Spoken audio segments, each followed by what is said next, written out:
So, WWE looks to be returning to touring very, very soon. This just comes just days after AEW announces a return to touring. And before we get into the report, I don't want to turn this into a WWE versus AEW thing, or you're an AEW mark, or you're a WWE fan, or that kind of stuff.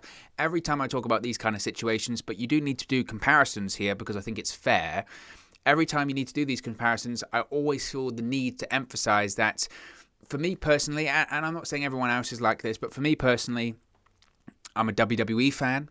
I'm an AEW fan. I'm a fan of Impact Wrestling. I am a fan of professional wrestling in general.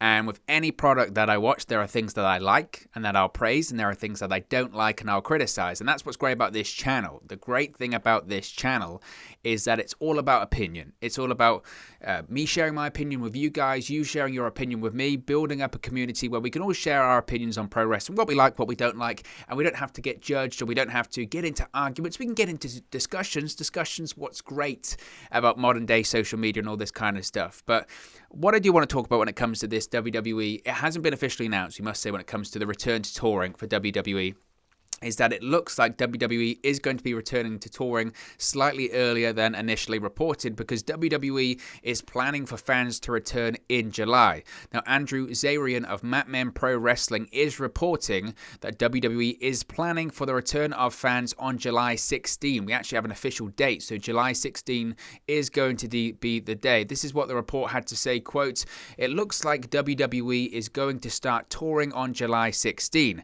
This is for the main roster shows. SmackDown would be the first one. I think July 16 is a Friday, so that first Friday night SmackDown would be the start date for WWE's return to touring." He continues to say, quote, "I have no idea where they're going to do it. I don't know anything beyond the date to start touring is July 16. I could be wrong. Let me read the message. It says, quote, "Fans back July 16 to 19. I don't know if that's a one-off week where they're going to have fans, but it looks like July 16, they're going to go back to having a live audience in some capacity." Now, WWE, as of yet, hasn't made an official announcement about the return to touring or fans returning into WWE programming or television or anything like that. WWE's president, Nick Khan, previously stated that WWE is not looking to do one-off events anymore like they did for WrestleMania with crowds, and once the company's back on the road, they're back on the road full time. So once we have fans back in the arenas or stadiums or whatever for Raw and SmackDown, WWE isn't going back to the Thunderdome. Once the Thunderdome is ditched, that's it. They're going straight back to touring, and they're going straight back to having fans back in attendance every single week for Raw and SmackDown. Now, obviously, the timing of this is pretty interesting because, of course, AEW announced that they will begin touring again starting July 7 in Miami, Florida, and AEW will welcome fans back at full capacity for Double or Nothing on May 30th. At the end of this month for that big Double or Nothing pay-per-view. So, look, don't get me wrong. I'm fans back in any capacity for any show is a good thing for the product. Lord knows the product has suffered for the lack of fans, whether it was WWE, AEW, Impact, any pro wrestling company. We learned a really, really valuable lesson. I think we always knew that a great crowd is really the lifeblood of pro wrestling, and fans in attendance is the lifeblood of any event. Those first few shows for all of the companies during the start of the pandemic last year, we really realized really quickly just how important fans are to pro wrestling, and just how different and it's barely pro wrestling without the fans. It really is. And that's what we discovered really quickly, didn't we, last year when the pandemic first hit and we had all of those empty arena shows. So having fans back is great. Having fans back is fantastic. WrestleMania, that first night in particular, the moments before it really went on the air, even though we had the rain delay, it just felt so special and so exciting. Like we got pro wrestling back. Finally, what we knew as pro wrestling had come back with fans in attendance, and it was really exciting. I know AEW had done it for a while prior to that, having fans a reduced capacity in Daily's Place for their Dynamite tapings, but it was really exciting. It was really exciting to have fans back. Now, we'd been hearing, ever since WrestleMania last month, we'd been hearing that WWE's plan to return to touring would basically coincide with SummerSlam. SummerSlam would be the kickoff point. We would have fans back in attendance for SummerSlam. We've got some news on that in a second that we'll talk about in terms of a location. But fans were going to be in attendance in that location, and that was going to be the kickoff point. Fans were going to be back at SummerSlam, and then the following night on Raw and SmackDown, and going forward, WWE would go back to going state to state, or certainly city to city, and having fans in attendance for all of these TV tapings. So everyone was looking forward to August, a couple of months away, 3 months away, gives WWE plenty of time to figure things out and then get the ball rolling and again, get closer back to a stage of formality. Obviously, for me, it has to be a lot of focus on the health and safety procedures and precautions in place. AEW, when they made their announcement, they stressed and they really emphasized that they were working in conjunction with all the local and state officials when it comes to health and safety and COVID regulation and guidelines, which will be the same for WWE.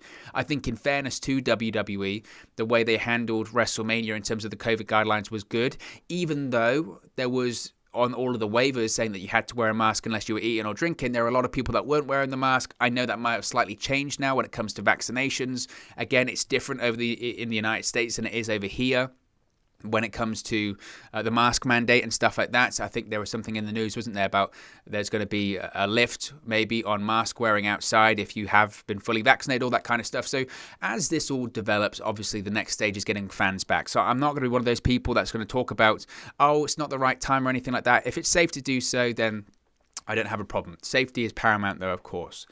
I just think the most interesting element of this, and this is the most interesting element of this, is that for weeks, certainly for the last couple of weeks, we have heard SummerSlam, August, WWE, they've made their mind up. That's the date. They want to kick it off with a bang, big SummerSlam event. Then we're going to go to Raw and SmackDown for the fans returning every single week on television. AEW made their announcement this week. They made their announcement that they were returning to touring in July 7 in Florida. They're going to go to Texas, and they rearranged some events for 2021, I think in St. Louis and all that kind of stuff. And a lot of people said at the time, wow, WWE, because they're WWE, they can't have their competitor start touring first, or they can't have their competitor put out an announcement first, and they're so ego-driven. Certainly Vince McMahon is. They're so ego-driven that they can't allow their smaller competitor that's only been around a couple of years to beat them to the punch. They're WWE, damn it. Right? WWE, they need to be the forefront and all of this kind of stuff. Everyone said, well, WWE, they're going to make an announcement soon, or any plans they have had are certainly going to get ramped up and sped up because they don't want AEW to beat them to the punch here. And it was funny because there was a couple of reports that came out saying, regardless of the AEW announcement, WWE has stressed that they're going to go back to August. Plans have been in place since WrestleMania for August. And then wouldn't you know it, this report comes out within days of AEW's announcement saying, we're going back to touring in July too. And this is what I said previously when these reports came out about AEW and the other reports came out about WWE. WWE would have looked at AEW, their announcement, and said, well, if AEW can do it, we can certainly do it. And at the end of the day, what does this all come down to? Yes, it's great to have fans back in the arena and all that kind of stuff, but what does it come down to? It's what it always comes down to in business. That is money. It comes down to money. WWE realizes, wait a minute, now we were going to go back to having fans back on television in August, but if we can do it in July, that's a couple of more events. That's a couple of more events. That's a bit more money. And again, it's about our image. It's about the ego. It's about the pride. So I'm not surprised. And again, I don't necessarily have a problem with it. As long as it's safe to do so, I'll hold my hands up because it makes it a better product. It does make it a better product. But I just find it slightly, it's a bit of an eye roller of course it's in July. Now again, we haven't had a proper announcement. So once they properly announce it, WWE, which I'm sure will probably be in the next couple of days, they're probably looking at the logistics of it right now. You have to remember, when they announced the return of fans to WrestleMania, there was a bit of a delay because they were trying to figure out capacities and all that kind of stuff. So I'm sure the reason for them not fully coming out with it right now is they're trying to dial down and dial in which arenas, which dates, how many fans, reduce capacities, all that kind of stuff, because it is a bit of a complex issue. But WWE there having fans return in July, and not very surprising, to be honest, after AEW's announcement. Now, Zelina Vega. Yesterday we spoke about Zelina Vega and looking like her upcoming return to WWE. It was announced yesterday that Zelina Vega is returning to WWE, or at least that is the plan. It was reported yesterday by Sean Ross Sapp of Fightful that Zelina Vega was being filmed for something at the WWE Performance Center yesterday. Sean Ross Sapp also stated that the working plan for a while now has been the plan for her to return to WWE. Now, Sean Ross Sapp provided an update on his own report, and he reported that Zelina Vega was filmed yesterday walking into the Performance Center alongside Simone Johnson, of course, the daughter of The Rock. Now, Johnson has yet to appear on WWE television on any brand. Obviously, I think she'll probably go to NXT first. Now, Fightful was unable to confirm whether or not this was being done as what they're calling supplemental footage, or if there's a plan behind these two women appearing together. Now, obviously, there is some connection there. Zelina Vega credits The Rock for helping her get into WWE in the first place. She played the part of AJ Lee in Fighting With My Family, the Paige biographic, which, of course, The Rock produced. But they were able to confirm that Zelina Vega's return to WWE has actually been the plan for a while now. Now, that would explain why she never signed with another company when her 90-day non-compete clause expired earlier this year. There were reports earlier this year that Zelina Vega had officially signed her first post-WWE contract, then nothing really came of it after that report. Possibly that's because that first post-WWE contract was another contract with WWE. That's what it kind of looks like right now. So the question now is, what are the plans for Zelina Vega if and when she returns? I say if. It's looking like a case of when, not if, she returns to WWE television. Now, the easy answer, and a lot of people that are speculating on this are saying it's likely she gets paired up with her husband, Aleister Black, when he returns to SmackDown. Of course, Black's had a series of vignettes on SmackDown television over the course of the last few weeks, so it's not out of the realm of possibility here that she could be paired with her real-life husband. I don't know how she fits into the Aleister Black character, but the Aleister Black character is getting slightly changed and modified on WWE television, so it's not out of the realm of possibility that Vega could be paired with Aleister Black going forward. That is very interesting, but on the other side of things we could look at here, maybe Zelina Vega is being part of the NXT roster. Maybe she could be part of Simone Johnson's WWE NXT debut, and that's the reason why she's been spotted at the Performance Center, and maybe with her being filmed with Simone Johnson, it's to do with maybe vignettes for them in the future. Maybe Zelina Vega's latest client is the daughter of The Rock. That's a possibility as well. She could possibly even be revealed as the person behind the Diamond Mine vignettes we have seen on NXT. Perhaps the Diamond Mine is a stable led by Zelina Vega herself. That's very interesting. Now, whatever direction it takes, of course, it's great to see Zelina Vega back, easy for me to say, on WWE television and back with the company. And I spoke about this more in depth yesterday, so if you want to get my sort of initial reaction to it and my thoughts on Zelina Vega's return, you can check it out on the channel. It will be under the WWE News section. And my opinion really hasn't changed that much over the last 24 hours, and I'm slightly conflicted, to be honest. I'm slightly conflicted on the matter. The reason why I'm conflicted about Zelina Vega's return is, let's look at the positives first. We should always look at the positives first. The positive is that Zelina Vega is immensely talented. I think even though she did a fantastic job for Andrade and frankly anyone that she was partnered up with in the WWE in the past, I think she's a tremendous talent. And I don't think she was used to the best of her abilities. And she still made an incredible impression on WWE television. She's just that talented. She's just that much of a premier talent. I would have liked to have seen her had more work in the ring. They sort of teased a feud with her and Asuka. I think she did have a match with Asuka at Clash of Champions last year. But I, as a fan, wanted more. The Raw Women's division certainly needed more at the time, and they didn't get it. So for Zelina Vega to return to the company, she didn't want to leave the company. That should be emphasized as well. She was happy there, well, relatively happy, not about the third-party platform stuff, but she was happy there, and there was so much potential and certainly so much talent there. So I'm really glad to see a talented person come back to WWE television. I'm really glad to see a talented person come back to what they love to do, and I'm really glad to see a talented person back in work. And I'm a big fan of Zelina Vega, and I'm really glad that she's back with the company and going to be back on a massive stage again because she deserves it, because she's that talented. The reason I'm conflicted about her return more so is because WWE have won here when it comes to the independent contractor issue again. There was so much criticism and there were so many people that were outspoken about this last year. When it came, the independent contractor thing raised its head again, its ugly head, and it is the black eye in the professional wrestling business. It's the thing that we as pro wrestling fans don't like to talk about because it makes us feel bad for supporting a company like WWE or for any professional wrestling companies that they use this independent contractor ruling when they should have their talents be treated and classified as employees. They should get medical insurance, they should get dental insurance, they should get all kinds of cover and insurance. They should get their transport paid for. They should get their food paid for. And if you want to treat them like an independent contractor, that's fine if that's what you want to classify them as, but treat them like one. If you're an independent contractor, you can work with whoever you want. You can show up on the certain dates that you are contracted to, and that's it. You can have outside interests. You can go on Twitch. You can go on YouTube. You can go on Cameo, OnlyFans, whatever you want to do, you can do it because you're an independent contractor. You're not an employee of the company. And WWE, for years and years and years, I've tried to have it both ways. And I mentioned it earlier on when it came to touring. The reason is because of money. If they have to start handing out or covering people with all of this insurance, WWE loses a ton of money, which they don't want to lose. And then how are they going to go on their quarterly earnings calls and tell all their investors that they've had another record year with record revenue and record profits? They can't. They've been trying to do this since the 1980s, since the 70s, and they've been able to get away with it for all of this time because it's the Spartacus effect. If one person stands up for it, they can overpower them. They're a big corporate company.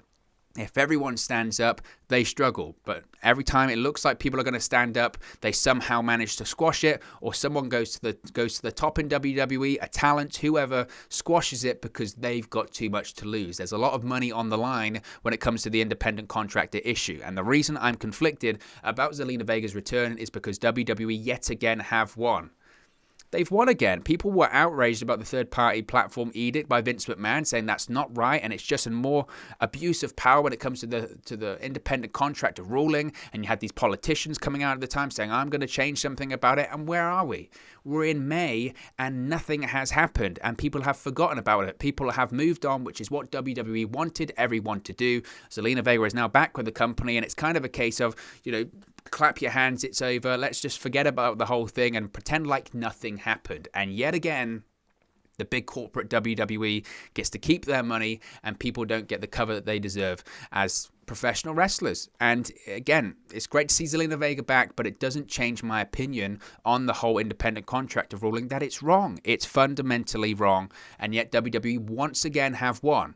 Vince McMahon threw his power around and told talents, we own you. We own your real name. We own your wrestling name. We own your likeness. We own it all. You can't use it on Twitch, or you can't use it on YouTube or whatever. And everyone said, you don't own my real name. You don't own my likeness. Yes, you own my character's name, but that's it. And Vince McMahon has been proved right. He's been proved right, and it's not right. That's the problem. That's the problem. That's why I'm conflicted. But like I said, don't get me wrong. I'm glad to see Zelina Vega back because she's incredibly talented. But WWE won. They won on the independent contractor stuff again. Again, in 2021, you would think that maybe people would stand up for what's right. They hired someone back that said they support unionization because she realized unionization is impossible in the world of professional wrestling. There's too much money on the line, and there's too many people that are scared to lose all of that money. That's what it comes down to at the end of the day. Now, we spoke about SummerSlam earlier and spoke about that was the original plan to return to touring. Well, I mentioned before that probably the reason we hadn't got an official confirmation about live fans in attendance when it comes to SummerSlam in August, because we don't know really right now. We don't know where the location is going to be for the show. That's part of the problem. So it looks like backstage plans for SummerSlam are already in the works. The company is still deciding, though, on the venue for the pay-per-view event, but Las Vegas has popped up as an option for the show. Now, as per Fightful Select, which of course is Fightful's Patreon service, be sure to check it out and subscribe. They do great work and have a load of great news and information on that platform. According to Fightful Select, WWE is discussing several cities and locations for SummerSlam, but Las Vegas is currently one city that is leading the race. Now, how do you say this? Allegiant? We're going to go Allegiant Stadium could be a possible venue for the pay-per-view, but Wrestling News claim the only problem would be the roof for the stadium not opening. Of course, when it comes to, as I mentioned, lots of COVID protocols and regulations for an event, they like to have an open-air stadium. They like things to be outside as opposed to inside because obviously it's better for COVID regulations. That could be overcome, though, considering we are seeing some events being held indoors now. Now, the Fightful report falls in line with what WrestleVotes tweeted last week as well. They too claimed that several locations were being discussed by WWE, but one venue had better odds. See the pun there. Odds, Vegas, gambling, it all adds up. This is what WrestleVote's tweet had to say. WWE is looking to have SummerSlam be the official kickoff for a return to touring. With that said, if things work out a certain way, the pay-per-view might even be earlier than usual this year. I've heard 3 or 4 locations are on the table, with one having better odds than the others. Now, they're mentioning there that the pay-per-view could happen earlier this year. Maybe that means that SummerSlam is moved to July. Maybe that's a possibility as well. I suppose you've got to look at that too. Now, they mentioned, as I mentioned, that the odds looked better, so that could imply, it does imply that Vegas is maybe the location. On the other hand, we spoke about this previously. Dave Meltzer on the Wrestling Observer radio show reported that Madison Square Garden in New York was a possible venue for SummerSlam earlier this week. Now, I spoke about this, and to be honest, when Dave Meltzer said about the SummerSlam thing in Madison Square Garden, I don't know. I sort of, at the time I went, what, New York? I mean, I know they're slightly opening up, and again, I don't know. I mean, I'm over here in the UK, so Lord knows I don't know everything about New York City or New York State, but I know that the lockdowns and regulations have been quite tight over there, and again, that's an indoor arena. I just don't see Madison Square Garden. If they could pull it off, obviously it's a statement, but for me, I always felt that WWE would want to do it in a stadium. One, because it's open air, which is probably better for COVID protocols, but also you think of the reduced capacity, a bit like WrestleMania. You can get 25,000 fans in there, and there can be suitable space for social distancing and all that kind of stuff. So, and they can get as many fans in there as they possibly want to. In certain cases, they could get maybe 30 or 40, dependent on the regulations in that state, as opposed to Madison Square Garden, which is 20, something like that. And again, that's sold out on top of each other, which I don't know they'd be able to do. So I think that Madison Square Garden for me is unlikely. I think the most likely place might be Vegas. And the reason I say it might be Vegas is because we're hearing quite a few different events are being held or looking to be held in Vegas. I know that obviously Impact Wrestling, there was a report previously that they're looking to return to touring soon. And one of the places they were looking at is Vegas. So there's obviously some kind of situation with Las Vegas where companies, whether it's pro wrestling, sporting events, wherever, feel like Vegas is maybe an appropriate place to go because of certain regulations. Again, I don't know. For me, if they're saying Vegas, again, it's not the first time I've heard Vegas, and it's not the first outlet that's reporting Vegas, which to me says that WWE are having serious talks about it. For me, it's Vegas or Texas or somewhere like that. I don't think Florida, considering they've been in Florida for over a year now. I think it would probably be Texas or Vegas. And if they're saying Vegas, if multiple outlets and journalists are saying Vegas, then you think there's definitely something there. But of course, guys, as always, this is just one man's opinion. What are your thoughts on the WWE news stories we've spoken about today? What about Zelina Vega's return? SummerSlam possibly being in Las Vegas as well, or possibly it could be in Texas too. And of course, the return to touring and live events for fans in WWE, possibly starting in July. Let me know your thoughts in the comment section below. I'll do my best to respond and reply to all of your comments. Really enjoy interacting with you guys, talking about WWE, AEW, Impact Wrestling, New Japan Pro Wrestling, all things pro wrestling here on the channel. So be sure to get involved in the community, drop a comment below. All opinions are welcome. If you have enjoyed this video, please do smash a like on the like button too. Really does help us out here on YouTube, go up the rankings and get into people's recommendation feeds if they haven't seen our videos previously. But most importantly, if you haven't already, please do subscribe to Wrestle News 365. You can do that by clicking the bottom right hand corner of the screen right now, or if you wait a few seconds, there'll be a subscribe button at the end of this video along with another video for you to watch. Thank you very much for watching, listening, streaming, or have you come across this video today, and I'll speak to you again very, very soon. Hey guys, thank you for watching, listening, streaming, or however you come across this video today. Be sure to click on the video on the right there to watch our next video, or click the bottom there to subscribe, or the bottom right hand corner. Thank you very much, and I'll speak to you again very soon.